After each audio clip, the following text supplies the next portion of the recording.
Hello everyone. આજના essay રાઇટિંગનો topic છે ઇમ્પોર્ટન્સ ઓફ યોગા.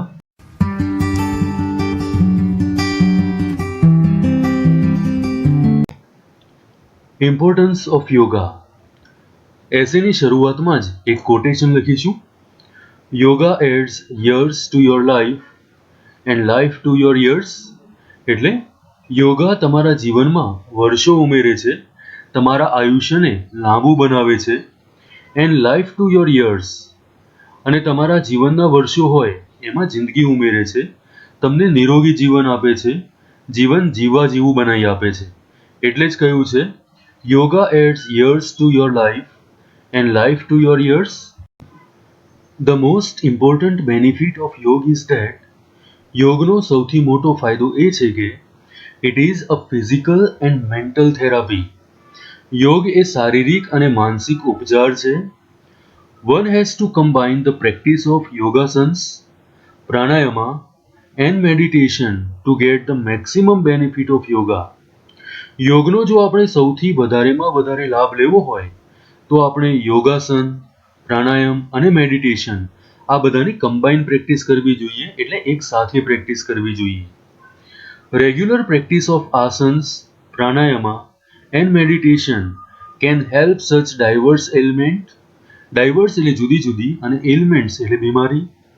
જો આપણે રેગ્યુલર પ્રેક્ટિસ આસનની કરીએ, પ્રાણાયામની કરીએ અને મેડિટેશનની કરીએ તો એનાથી આપણને જુદી જુદી બીમારીઓમાં રાહત રહે છે. કઈ બીમારીઓમાં રાહત રહેશે? તો સચ એઝ, જેવી કે diabetes, blood pressure, digestive disorders, arthritis, asthma and heart disease. જો રેગ્યુલર યોગની પ્રેક્ટિસ કરવામાં આવે તો આપણને આ બધા જ રોગોમાં લાભકારક રહે છે, ફાયદાકારક રહે છે. આ કોટેશનને યાદ રાખી લઈશું. Take care of your body, it is the only place you have to live. ફરી એકવાર, take care of your body, it is the only place you have to live. Yoga has many benefits if we look at it closely. યોગના ઘણા બધા લાભ છે, પણ એ લાભ ક્યારે સમજાશે? જ્યારે આપણે યોગને ખૂબ નજીકથી, ખૂબ ઝીણવટભરી રીતે સમજીશું ત્યારે જ એના ફાયદા દેખાશે. You will get relief when you practice it regularly. જો યોગની નિયમિત પ્રેક્ટિસ કરવામાં આવે તો એનાથી આપણને રિલીફ એટલે કે રાહત મળે છે. એઝ એટલે કારણ કે ઇટ કીપ્સ અવે the elements from your mind and body. યોગ કરવાથી આપણા મનમાં અને આપણા શરીરના દરેક પ્રકારના રોગ દૂર થઈ જાય છે, અને એટલા જ માટે યોગની નિયમિત પ્રેક્ટિસ કરવાથી આપણને રાહત અનુભવાય છે અને એના ફાયદા કેવા છે એના વિશે જાણકારી મળે છે. આ કોટેશનને યાદ રાખી લઈશું. Anybody can breathe, therefore anybody can practice yoga. ફરી એકવાર, anybody can breathe, therefore anybody can practice yoga. Furthermore એટલે ઉપરાંત, yoga helps in sharpening our mind. Yoga આપણા મનને વધારે તેજસ્વી બનાવવામાં મદદ કરે છે. એન્ડ ઇમ્પ્રુવિંગ અવર ઇન્ટેલિજન્સ, અને આપણી તેજસ્વીતાને પણ વધારે સારું બનાવે છે. We can achieve a higher level of concentration through yoga. યોગ કરીને આપણે ઉત્તમ પ્રકારનું ધ્યાન કેન્દ્રિત કરી શકીએ છીએ.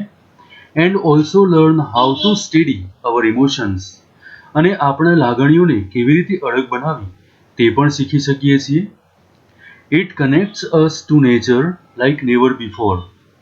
યોગ કરવાથી આપણે કુદરત સાથે પહેલાં કદી પણ ન જોડાયા હોય તે રીતે જોડે છે.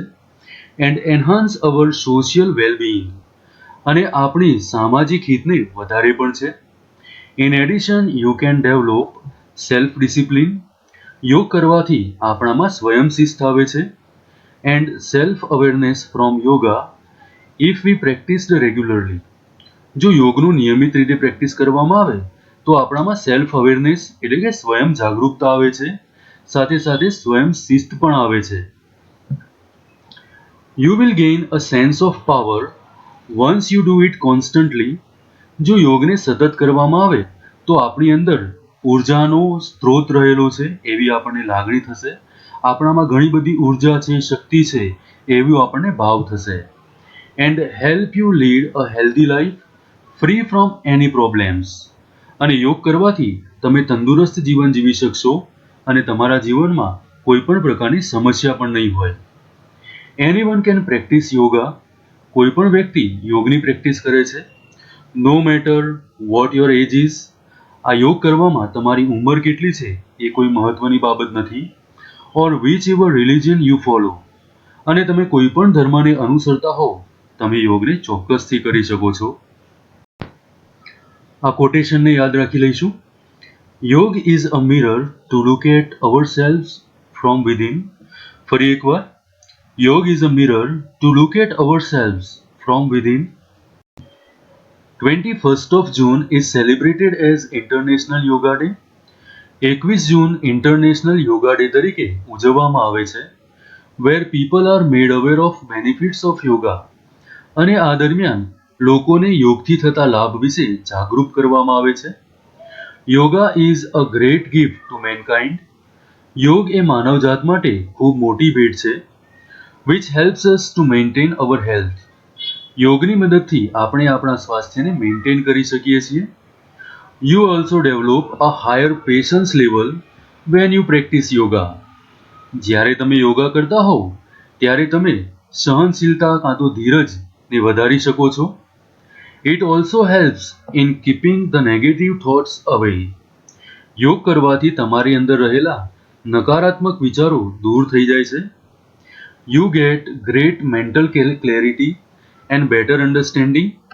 યોગ કરવાથી આપણામાં મેન્ટલ ક્લેરિટી આવે છે અને વધારે સારી સમજણ પણ આપણે વિકસાવી શકીએ છીએ. આ કોટેશન યાદ રાખી લઈશું. Yoga is the path towards being boundless. Yoga is the path towards being boundless. In short, ટૂંકમાં કહું તો યોગા હેઝ સેવરલ બેનિફિટ્સ. યોગના ઘણા બધા લાભ છે. Everyone must practice it. દરેક વ્યક્તિએ આની પ્રેક્ટિસ કરવી જોઈએ. To keep there health maintained. કે જેથી દરેક વ્યક્તિ પોતાના સ્વાસ્થ્યને મેન્ટેન રાખી શકે. And also benefit from it. અને યોગના લાભ પણ લઈ શકે. It is the secret of living a healthy and long life. યોગ એક રહસ્ય છે જેની મદદથી આપણે જીવન લાંબુ જીવી શકીએ છીએ અને તંદુરસ્તીમય જીવી શકીએ છીએ. Without the use of any artificial means. અને આપણું તંદુરસ્ત અને લાંબુ જીવન જીવવા માટે આપણે કોઈ પણ કૃત્રિમ બાબતોનો ઉપયોગ કરવાનો નથી. Like medicines or any other shortcuts of any kind. કૃત્રિમ બાબતો જેવી કે દવાઓ કાં તો એના સિવાયના કોઈ પણ જે શોર્ટકટ હોય એના મદદ વગર આપણે આપણા જીવનને ખૂબ જ તંદુરસ્તીમય અને લાંબુ જીવન જીવી શકીએ છીએ. કોટેશન યાદ રાખી લઈશું. Yoga does not transform the way we see things. It transform the person who sees. ફરી એકવાર, yoga does not transform the way we see things. It transform the person who sees. Student, આ એસે અહીંયા પૂર્ણ થાય છે. મને આશા છે કે આજનો આ વિડીયો તમારા માટે હેલ્પફુલ થશે. Thank you.